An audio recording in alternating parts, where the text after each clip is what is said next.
शुभ प्रभात मित्रों। इस एपिसोड में मैं आपको टिमरू सेचन पाइपर या तेजोमय जो वनस्पति है उसके बारे में ज्ञात कराऊंगा कि इसके किस प्रकार से हम औषधीय लाभ ले सकते हैं, ज्योतिषीय लाभ, आध्यात्मिक लाभ और पर्यावरण का संरक्षण इत्यादि। इसको बोलते हैं टिमरू। अब टिमरू के बारे में मैंने 2 एपिसोडों में आपको काफ़ी कुछ बताया है। यह पहले तो स्थानीय लोग इसका दातन इत्यादि करते थे। इसके फूल जो अभी निकल रहे हैं ये दांतों पर लगाने से पायरिया इत्यादि ख़त्म हो जाता है। और जो इसके फल आते हैं, जैसे कि इसका फल प्रोसेस में, ये पुराना फल है और ये नया फल प्रोसेस में है। तो ये जो फल भी निकलते हैं, इसके फल जो बीज बोलते हैं, जो बीज निकलने के बाद इसका जो है मसालों में प्रयोग किया जाता है। इसका जो स्वाद बढ़ाने के लिए भोजन में 5 सितारा होटल इस्तेमाल करते हैं। इस समय मैं उत्तराखंड के घनघोर जंगल में हूँ, जो आप देख सकते हैं। यहाँ पर जो है ये काफल का पेड़ ऊपर है, तो बगल में चीड़ का भी है, बांज का भी है, बुरास का भी है। अनेक वनस्पति यहाँ पर मौजूद है। और इसमें अधिकांश वनस्पति मेडिकेटेड प्लांट में आती है। ये भी एक मेडिकेटेड वनस्पति है, जिसके बारे में मैं कभी और आपको जिक्र करूँगा। यहाँ पर मैं आज टिमरू के बारे में आपको विस्तार से बताने जा रहा हूँ। इसके क्या क्या प्रयोग होते हैं। इसका प्रयोग मसालों में तो होता ही है। इसके अलावा इसका प्रयोग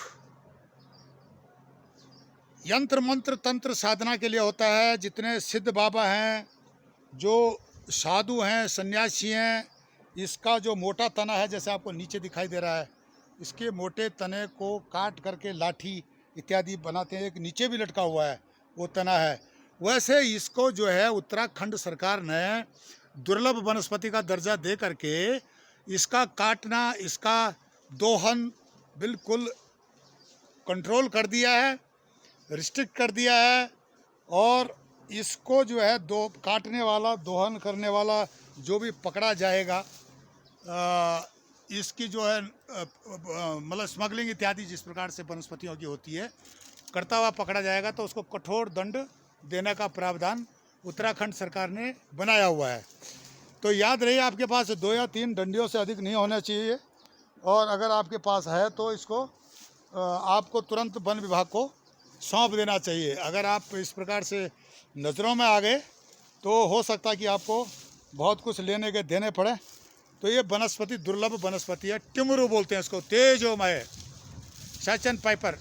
या चीन में इसकी बहुत फार्मिंग होती है। चीन में फार्मिंग इसकी इसलिए होती है कि इसके जो बीजों का जो फ्लेवर बनाया जाता है, स्वाद बनाया जाता है, अनेक स्वादिष्ट भोजनों में इसको परोसा जाता है। प्राचीन समय में भी हमारे देश के हिमालयी राज्य, विशेषकर अपने नेपाल, हिमाचल, उत्तराखंड या अन्य जो पर्वतीय राज्य हैं, हिमालयी पर्वतीय राज्य हैं, वहाँ पर इसका बहुत प्रयोग होता था। श्रीलंका में भी इसकी पैदावार है। दक्षिण पूर्वी एशियाई देश हैं, वहाँ पर भी इसकी पैदावार होती है। मौसम के हिसाब से ये ख़ास मौसम में ये अपना जो है अस्तित्व को कायम कर सकता है। अधिक गर्मी या अधिक बर्फबारी में भी यह पौधा नहीं हो सकता है। इसके बारे में मैं काफ़ी विस्तार से, इसके नेचर के बारे में आपको पिछले एपिसोड ही गैरसैंण के हैं, उनमें आपको दिखा चुका हूँ। अब इसमें कांटे होते हैं। ये जो वास्तु दोष इत्यादि किसी के घर में है तो इसकी टहनी काट करके दरवाजे पर पीले कपड़े से अभिमंत्रित करके रखते हैं। यह भी है, घर में पूजा के स्थान पर इसकी जो लाठी रखी जाती है वह भी बड़े काम की होती है।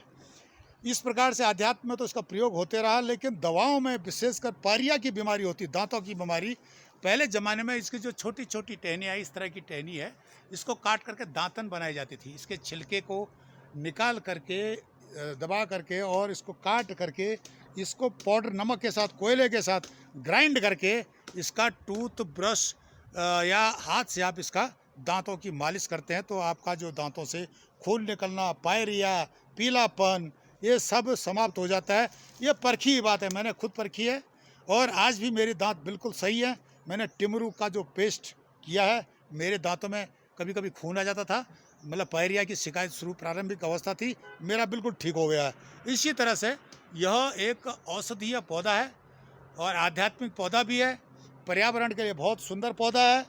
और आप देख रहे हो इसकी जो ये स्वतः ही उत्तराखंड के पर्वतीय क्षेत्रों में स्वतः ही पैदा हो गया है और होता है यहाँ जगह जगह नालियों में, और इसका प्रयोग करते लोग। जो नदियाँ हैं, नालों में इसकी जो है पैदावार आपको देखने को मिल जाएगी। कुमाऊँ के बागेश्वर जैसे इलाके में, उत्तराखंड के चमोली, पौड़ी, टिहरी, उत्तरकाशी, पिथौरागढ़, चंपावत, इन ज़िलों में, अल्मोड़ा इत्यादि ज़िलों में इसकी बहुत ज़्यादा जो पैदावार है। अब ये इसके संरक्षण की बहुत ज़रूरत है। इसका जो है वन विभाग भी इसको संरक्षण देने का प्रयास कर रहा है। इसका रोपण शुरू हो गया, कई लोग इसकी फार्मिंग कर रहे हैं, इसकी दवाएं बन रही हैं, इसकी टहनियों की, जड़ों की, फलों की, पत्तों की, सब की दवाएं बनती हैं। तो इसका संरक्षण आवश्यक हो गया है। आधुनिक काल में बिना साइड इफ़ेक्ट के आपको दवा मिलती है। जो पश्चिमी तरीके से जो साइड इफ़ेक्ट वाली दवाएं हैं, उनसे बहुत बेहतर है इसका संरक्षण। इसकी फार्मिंग को बढ़ावा अगर सरकार देती है तो इससे स्वरोजगार भी बढ़ेगा और देश के लिए एक आर्थिक उन्नति का रास्ता खुल जाएगा। मित्रों, तब तक इतना ही। आप हमारे चैनल ई गार्डसेन को लाइक करें, सब्सक्राइब करें, कमेंट्स करें और शेयर करें। नमस्कार, धन्यवाद।